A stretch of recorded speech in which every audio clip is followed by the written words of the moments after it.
Alrighty, so this is the reflection answer for question 15. I'm sorry, 16. Is for explaining the guidelines for processing claims for patients that have both Medicare and Medicaid coverage. So for a patient who has Medicare and Medicaid, um, you're going to use the CMS 1500 claim form or electronically submit it and check yes on block 27. If the physician doesn't accept the assignment, then the payment will go to Medicaid. I'm sorry. If the physician does not accept the assignment, the payment goes to the patient, and the Medicaid will not pick up the residual. And then after processing, the claim will be crossed over and processed automatically by Medicaid.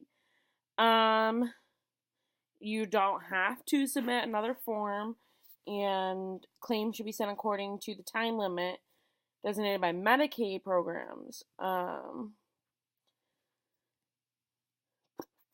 Generally, the Medicare payment exceeds the Medicaid fee schedule, but you don't really, that will handle itself out, kind of. If a patient has Medicare, the claim process for Medicare beneficiaries that have Medigap insurance, they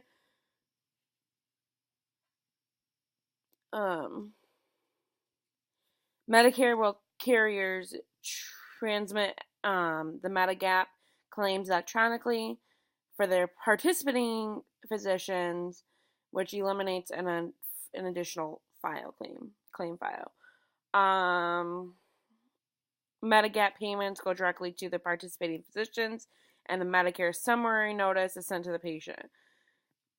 To ensure that the crossover happens, for paper claims, block 9 through block D of CMS 1500 gets checked. You complete those blocks and list the payer identification number of the MG. I think that is what all my notes say. Sorry, I was reading my notes and trying to make sure I answer this correctly because I've been struggling with answering these reflections and I have such a hard time answering them in typing it. So answering these reflections in the video is a little bit easier for me.